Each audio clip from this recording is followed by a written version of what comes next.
has heard nothing that Dame Lillard is going to force his way out of Portland when we've all kind of made that assumption based on that post-game Instagram post a couple of weeks ago. I look at Dame Lillard and I think you have to be careful here because you want to be involved in the coaching search. That's great. I would think it would be silly for Portland not to really do everything they could to keep him there. But the personnel is the issue. C.J. McCollum is the issue. Other guys around him, they are the issue for Dame Lillard in terms of wanting to win. He needs guys that are going to fit better than him, not guys who are somewhat similar to his game. Yeah, I mean, when you think about, consider him and CJ, they have one of the most dynamic backcourts, but they're not really big, right? You think about CJ, shooting guard.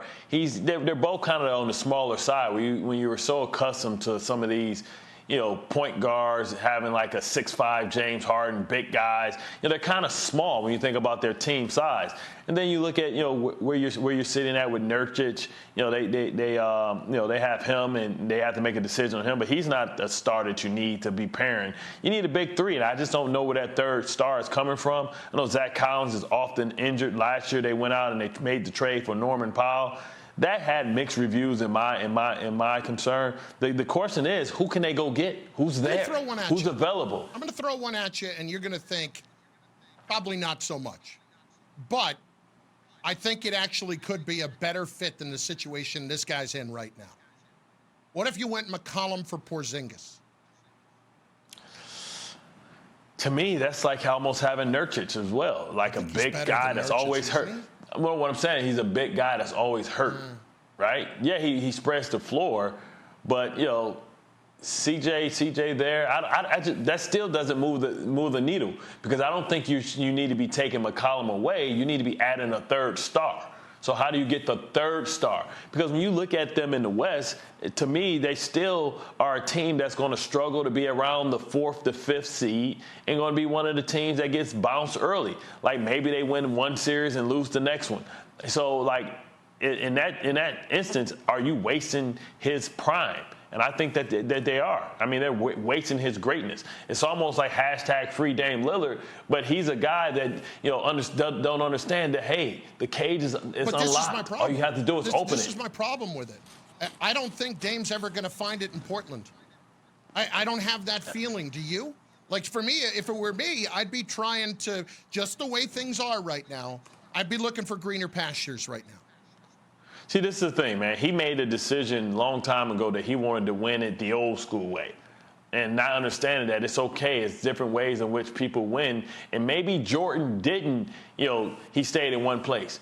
But he damn sure didn't have the same roster, bringing Pippen in, right? You think about the different three-peats that they've had. It's been, Hodges for Kerr. Paxton, right? It's been a lot of different people coming in, and they haven't been able to find and attract the stars. It's much easier to get people to want to come play with Michael Jordan.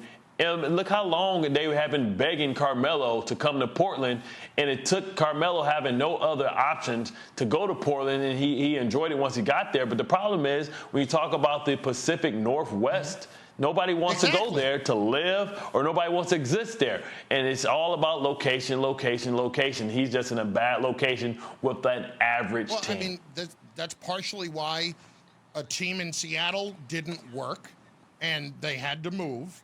Look, it was finances as well, but players for the long haul are not going to necessarily want to be there. I agree, and this is why, as much as I admire what he's trying to do, I just don't know that the answer is going to be there. And as we heard from Wendy there, maybe his patience is running a little bit short, but he's still trying to be involved in this. And then there's Ben Simmons, who we're going to spend all offseason talking about. And one of the greatest debates right now is going to be, what is he worth? We saw Doc after the game the other day say, I don't know if he's the guy. And then quickly the next day say, we've got the plan. We're good. We're going to get him fixed. No problem. And that's all about leverage. We got to listen to Barkley here on Ben Simmons and who exactly would want him. I hear all these people talking about, well, they got to trade Ben Simmons. Greeny, what NBA team that watched the last 5 games going to give up a ton to get Ben Simmons? well, they've got to trade Ben Simmons. What general manager in his right mind would watch the last 5 games and say, we need to go and get that guy and give up something for him? I don't disagree with Charles. I do think that there are GMs around the league that will look at his overall talent and still put value in that. You know, frustrating stars, right? I mean, but what are you going to get back in return? That's the key. And also, you're going to be absorbing that $100 million contract that he has. But like I said, man, I stick to my guns when I talk about, you know, trading him to Sacramento, right? Because they have Tyler Halliburton, right, who basically is their point guard. Right, so now you bring Ben Simmons out there, you take the ball out of his hand, and it's crazy, right? Because you hear Ben Simmons saying, "Hey, I think I'm going to shoot with my dominant hand." You think? Like, whoa! What a concept! So I mean, I can see. Okay, you feel comfortable shooting jump shots with your non-dominant hand, but damn it, use your good hand to shoot your free throws. Like, like, really? This is a thing?